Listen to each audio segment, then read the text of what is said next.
আসসালামু আলাইকুম রহমতুল্লাহ। প্রত্যেকটা ধর্মের এই বিধান আছে যে তুমি যদি কারো চরিত্র হনন করো তাহলে তুমিও একদিন অন্যের দ্বারা চরিত্র হননের সম্মুখীন হবে। সেই রকমই ঘটনা ঘটেছে পিনাকির সাথে। আপনারা দেখেছেন পিনাকি সকলের উলঙ্গ করে, এর মানে এ দেখায় তা দেখায়। সেই পিনাকির 3 ইঞ্চি কিন্তু দেখাই দিয়েছে। এটা তার একটা বাস্তব জ্বলন্ত প্রমাণ। এখন আমরা সবসময় কি করি, অন্যের চরিত্র হনন করলে খুব খুশি হই। কিছু বটবাহিনী আছে অশ্রাব্য অকথ্য ভাষায় গালিগালাজ করে, সত্য হইলেও সেটাকে অসত্যর কাঠগড়ায় দাঁড় করিয়ে যা খুশি তাই বলে, সে চরিত্রের একেবারে মাখামাখি করে ফেলে। এখন কথা হলো, আমরা সবসময় একটা জিনিস আর একটা করে থাকি, যেটা পরাজিত শক্তি। তারা যদি ছোটোখাটো কোনো কিছু করে ফেলে তার সেটাকেও অনেক বড় সাংঘাতিক ভুল, মারাত্মক ভুল বলে উপস্থাপন করে। কিন্তু যারা ক্ষমতায় থাকে তারা বড় বড় ব্লান্ডার করে, তাদের সেটা প্রচার করলে সেটা অপপ্রচার হয়ে যায়। ইতিমধ্যে আপনারা দেখছেন জুলাই গণঅভ্যুত্থানে অংশগ্রহণ করা প্রত্যেকটা নেতার বিরুদ্ধে কোনো না কোনো অভিযোগ এসেছে, এবং সেটা অভিযোগগুলো সাংঘাতিক অভিযোগ। হাসনাত আবদুল্লার গাড়ি অভিযোগ, 2 সংগঠক সার্জিস আলমের গাড়ি অভিযোগ। গাড়ি এত গাড়ি কোথা থেকে পায়, এই প্রাইভেট কার কে দিয়েছে, কোথা থেকে পেয়েছে। তথ্য উপদেষ্টা, সাবেক তথ্য উপদেষ্টা মাহফুজ আলম যখন ক্ষমতায় ছিল তখন শিক্ষক নিয়োগের ক্ষেত্রে কি করছে এটা আপনারা সকলেই জানেন। যখন ক্ষমতাচ্যুত হয় তখন তার ব্যাংক ব্যালেন্সের হিসাব দিয়েছে, অথচ তার লাইফস্টাইল কীভাবে সে হেলিকপ্টারে করে যায় সেগুলো আপনারা দেখেছেন। আসিফ মাহমুদ সজীব ভুঁইয়ার বিরুদ্ধে একের পর এক তার যে এপিএস পিএস থাকে তাদের বিরুদ্ধে কত অভিযোগ, কত এলিগেশন আসছে। পাশাপাশি জামাতের যে সংগঠন শিবির, তাদের বিরুদ্ধে গুপ্তভাবে সংগঠনে থাকা, অন্যের সাথে গুপ্ত, এখনও পর্যন্ত তারা কমিটি ঘোষণা করতে পারেনি প্রকাশ্যে। তাহলে তারা আওয়ামী লীগের ডাল রুটি পরাটা, আওয়ামী লীগের ছাত্রলীগের নেতাদের সাথে থেকে, তাদের সান্নিধ্য থেকে, তাদের সুযোগ সুবিধা গ্রহণ করে তারা যে ফুলে ফেপে বড় হয়েছে, তারা যে ক্যাম্পাসে থেকেছে, এগুলো তো আপনারা জানেনই। সার্জিসের ইতিহাস জানেন, হাসনাতের ইতিহাস জানেন, এগুলো জানেন না? এগুলো তো শুধু জানা কথা। এখন ঘটনা হয়েছে যে সংঘবদ্ধভাবে নাকি সাদিক কায়েম, শিবিরের নেতা সাদিক কায়েমের বিরুদ্ধে একটা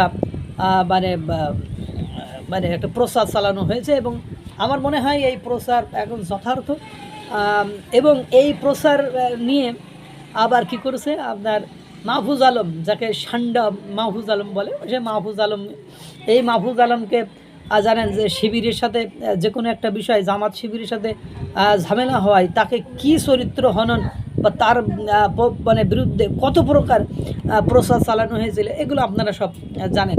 সেখান থেকে আবার একটা অনু যেভাবে ওদেরকে অ্যাটাক করেছিল, ওরা অ্যাটাক করেছিল, সে নাকি শিবিরের ডাইল রুটি খাওয়া, পরাটা খাওয়া, ম্যাচে থাকা, কোচিংয়ের থাকা পাবলিক, এই সুযোগ সুবিধা নাকি সে নিয়েছিল। এখন সে কী করেছে, সাদিক কায়েমের যে সংঘবদ্ধভাবে যে প্রচারণাটা চালানো হয়েছে তার অপকর্মের বা তার কর্মকাণ্ডের, তার সংশ্লিষ্টতার, আওয়ামী লীগের বা ছাত্রলীগের সাথে সংশ্লিষ্টতার ছাড় দেওয়ার, সুযোগ সুবিধা নেওয়ার, সেটা আবার কি করছে আপনার এই মাহফুজ আলম নাকি রিয়াক্ট দিয়েছে। এতে আবার SM ফরাদ, শিবিরের নেতা ঢাবির, ও আবার লিখছে ফেসবুকে একটা স্ট্যাটাস দিয়েছে এরকম: সহযোদ্ধার বিরুদ্ধে সংঘবদ্ধ অপপ্রচারে জুলাই গণঅভ্যুত্থানের প্রথম সারির নেতৃবৃন্দের অদ্ভুত নীরবতা বেশ হতাশাজনক। এই যে সহযোদ্ধার বিরুদ্ধে সংঘবদ্ধ অপপ্রচারে, ওটা প্রচারই, অপপ্রচার নয়, জুলাই গণঅভ্যুত্থানের প্রথম সারির নেতৃবৃন্দের অদ্ভুত নীরবতা বেশ হতাশাজনক। এবং যে প্রচারণাটা চালিয়েছে সেটা যদি সঠিক না হতো তাহলে অবশ্যই জুলাই নেতৃবৃন্দ যারা আছে তারা প্রতিবাদ করতো। শুধু বটবাহিনী প্রতিবাদ করতো তা কিন্তু নয়, কেউই প্রতিবাদ করেনি, কেউ, বরং অথচ যখন তাদেরকে নিয়ে প্রোপাগান্ডা চালানো হচ্ছিল তখন এই সাদিক কায়েমই এসবের বিরুদ্ধে সরব অবস্থান জানিয়েছিল।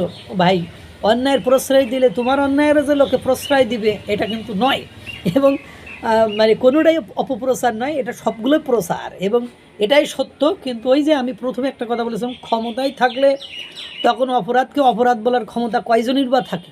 তখন ওই যে ধরি মাছ না ছুঁই পানি, এই কোয়ালিটির মানুষের সংখ্যা তখন অনেক বেশি থাকে, অনেক পরিমাণে বেশি থাকে। তখন এখন আপনার বিরুদ্ধে একটা কথা বললে কালকেই আপনি বড় বাহিনী দিয়ে, মব বাহিনী দিয়ে তার উপর জাস্টিস করার নাম করে আপনি ভায়োলেন্স করবেন। এই বিপদগ্রস্ততার ভিতরে কেউ পড়তে চায় না।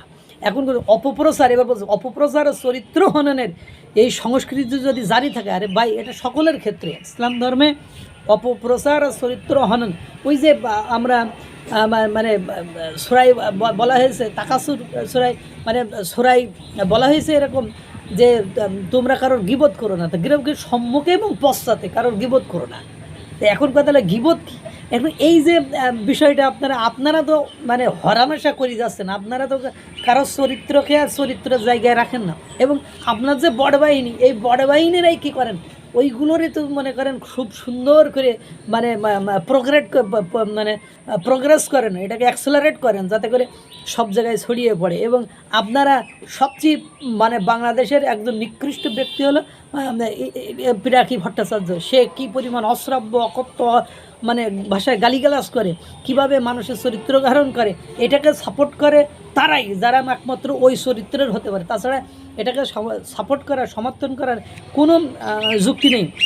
সেই তোমরাই তোমাদের যখন প্রচার চালানো হয় তখন তোমরা বলো যে অপপ্রচার ও চরিত্র হননের এই সংস্কৃতি যদি জারি থাকে, মানে চালু থাকে, এটা চলতে থাকে, ভাই শুরু করেছো তোমরা, তাহলে আজ সাদিক কাইম, কাল হাসনাত আবদুল্লাহ, পরদিন হয়তো বা অন্য কেউ এভাবেই কৌশলে জুলাই গণঅভ্যুত্থানের নেতৃবৃন্দকে বিতর্কিত করার মানে অপচেষ্টা চালানো হবে। আরে ভাই, জুলাই গণঅভ্যুত্থানে যত নেতৃবৃন্দ ছিল সম্মুখ সারিতে, তাদের প্রত্যেকের বিরুদ্ধে প্রত্যেকের গায়ে কালি লেগে গেছে এবং যথেষ্ট পরিমাণে কালি লেগে গেছে। শুধু বলার মানে সাহসিকতার লোকজন খুব অভাব, এবং বললে বাংলাদেশে সে সাস্টেইন করতে পারবে না, টিকতে পারবে না, এই জন্য বলছে না।